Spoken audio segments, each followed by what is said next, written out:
Hello students, आप सभी का हार्दिक स्वागत है। देखिए, आज मैं जो प्रश्न लाया हूँ बहुत ही महत्वपूर्ण है और ये एमपी बोर्ड के हैं। क्लास 10 के बच्चों के लिए हैं, सामाजिक विज्ञान के, और ये सभी दो दो अंक के हैं और ये परीक्षा में 24 नंबर के पूछे जाते हैं। यह मैं आप देखिए, पहला प्रश्न है कि अमेरिका पर अधिकार करने वाले प्रथम दो यूरोपीय देशों के नाम बताइए। तो दो जो यूरोपीय देश थे वो थे पुर्तगाल, स्पेन। अगला प्रश्न कि प्रथम विश्व युद्ध में सहयोगी यानी कि मित्र राष्ट्र कौन से थे। तो जो सहयोगी जो मित्र राष्ट्र थे वो थे ब्रिटेन, फ्रांस और रूस। अगला प्रश्न है इसी क्रम में कि प्रथम विश्व युद्ध में केंद्रीय शक्तियाँ कौन सी थी। तो प्रथम विश्व युद्ध में केंद्रीय शक्तियाँ जो थी वो जर्मनी, ऑस्ट्रिया, हंगरी और ऑटोमन तुर्की थे। इसी क्रम में अगला प्रश्न है कि द्वितीय युद्ध में मित्र राष्ट्र और धुरी शक्तियाँ कौन सी थी। तो द्वितीय युद्ध में जो मित्र राष्ट्र थे वो थे ब्रिटेन, फ्रांस, सोवियत संघ और अमेरिका थे, और जो धुरी शक्तियाँ थी वो थी जर्मनी, जापान और इटली। देखिए, ये सभी प्रश्न बहुत महत्वपूर्ण हैं, दो दो नंबर के पूछे जाते हैं, तो आप वीडियो से बने रहें। देखिए, इसी क्रम में अगला प्रश्न है जो कि 2022 में पूछा गया है कि उपभोक्ता शोषण से क्या आशय है।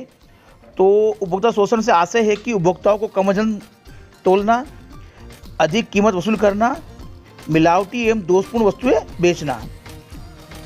इसी क्रम में अगला प्रश्न है कि एकाधिकार क्या है। तो एकाधिकार का अर्थ होता है कि किसी वस्तु के उत्पादन वितरण पर किसी एक उत्पादक या एक उत्पादक समूह का अधिकार होना, इसे एकाधिकार कहा जाता है। देखिए, ये सभी प्रश्न बहुत ही अच्छे हैं, संक्षिप्त में हैं और इनके पूरे नंबर आपको मिलेंगे। अगला प्रश्न इसी क्रम में कि कालाबाजारी किसे कहते हैं। देखिए, ये भी पूछा गया 2022 में। जब उत्पादक एवं व्यापारी आवश्यक वस्तुओं की जमाखोरी कर लेते हैं तो इन वस्तुओं का मूल्य बाजार में बढ़ जाता है। तो यही वस्तुएं बाजार में बिकने के लिए आ जाती है, इसे ही कालाबाजारी कहते हैं। इसी क्रम में अगला प्रश्न है कि उद्योग किसे कहते हैं। तो मनुष्य का वस्तु निर्माण करने का कार्य जो है वो उद्योग कहलाता है। देखिए, इसी क्रम में अगला प्रश्न है जो कि 2022 में पूछा गया है कि सूचना का अधिकार क्या है। तो इसका आंसर है भारत सरकार ने वर्ष 2005 में सूचना प्राप्त करने का अधिकार यानी राइट टू इन्फॉर्मेशन के नाम से जानने वाला कानून बनाया है। कौन सा? राइट टू इन्फॉर्मेशन, जो कि 2005 में इसे लागू किया गया था। और यह कानून सरकारी विभागों के कार्यकलापों की सभी सूचनाएं पाने के अधिकार को सुनिश्चित करता है। देखिए, अगला प्रश्न जो है 2022 में पूछा गया है कि बहुराष्ट्रीय कंपनियों से क्या आशय है। तो इसका आंसर है एक बहुराष्ट्रीय कंपनी वह है जो एक से अधिक राष्ट्रों में उत्पादन करती है और उत्पादित वस्तुओं को अनेक राष्ट्रों में बेचती है। इसी क्रम में अगला प्रश्न है ऐसी भारतीय कंपनियों के नाम बताइए जिन्होंने विश्व स्तर पर अपने क्रियाकलापों का प्रसार किया है जो प्रसिद्ध है।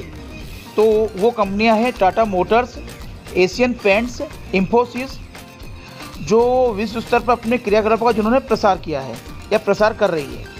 इसी क्रम में अगला प्रश्न है कि मुद्रा क्या है, और यह प्रश्न भी 2022 में पूछा गया है, आगे पूछा जा सकता है 2024 में। तो इसका आंसर है वह वस्तु जो वस्तुतः सेवाओं को खरीदने एवं ऋणों का भुगतान करने के लिए स्वीकार की जाती है, उससे हम कहते हैं मुद्रा। इसी क्रम में अगला प्रश्न है देश में नोट छापने का कार्य किस बैंक द्वारा किया जाता है। तो ये कार्य किया जाता है रिजर्व बैंक ऑफ इंडिया। देखिए, अगला जो प्रश्न है वो भी 2022 में पूछा गया है कि वस्तु विनिमय क्या है। तो एक वस्तु के बदले में दूसरी वस्तु प्राप्त करना, अदला बदली करना वस्तु विनिमय कहलाता है। और इसी क्रम में अगला प्रश्न है, सभी प्रश्न बहुत महत्वपूर्ण है, आप लोग वीडियो से बने रहें, पूरी वीडियो देखें एग्जाम में जाने के पूर्व या उसके पहले। देखिए, अगला प्रश्न है कि भारत का सबसे बड़ा लोहा इस्पात कारखाना कब और कहाँ स्थापित किया गया था। तो टाटा आयरन स्टील कंपनी, जो कि 1907 में जमशेदपुर, झारखंड में इसको स्थापित किया गया था। देखिए, अगला प्रश्न है कि भारत में कृषि पर आधारित उद्योग कौन से हैं। तो ये उद्योग हैं वस्त्र उद्योग, चीनी उद्योग, कागज उद्योग, पटसन उद्योग, वनस्पति उद्योग। ये सभी उद्योग जो है कृषि पर आधारित हैं।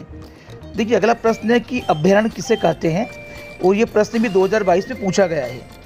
तो अभयारण्य वन्य प्राणियों को संरक्षित और प्रजातियों को सुरक्षित रखने के लिए एक प्राकृतिक स्थल है, यहाँ बिना अनुमति के शिकार करना भी मना है, इसे ही अभयारण्य कहा जाता है। इसी में अगला प्रश्न है, आप देख सकते हैं कि केंद्रीय वन आयोग क्या है, और ये प्रश्न भी 2022 में पूछा गया है। केंद्र सरकार ने 1965 में केंद्रीय वन आयोग की स्थापना की थी। कब की थी? 1965 में। इसका कार्य आंकड़े व सूचनाएं एकत्रित करना, तकनीक सूचनाओं को प्रसारित करना, ये इसका कार्य है। इसी क्रम में अगला प्रश्न है कि मृदा अपरदन से क्या तात्पर्य है, और यह प्रश्न भी 2022 में पूछा गया है। तो इसका आंसर है मृदा के कटाव और बहाव की प्रक्रिया को मृदा अपरदन कहा जाता है। इसी क्रम में अगला प्रश्न जो कि लास्ट प्रश्न है, और यह प्रश्न भी 2022 में पूछा गया है कि बांगड़ क्या है। तो यह पुरानी जलोढ़ मिट्टी को बांगड़ कहते हैं। यह नदियों द्वारा निर्मित प्राचीन मृदा है और यह बांगड़ स्लेटी रंग की चिकनी मिट्टी होती है और यह बहुत ही कम उपजाऊ होती है। देखिए ये सभी प्रश्न बहुत ही इंपॉर्टेंट है, खास है। आप लोग सभी वीडियो से बने रहें, पूरी वीडियो देखें।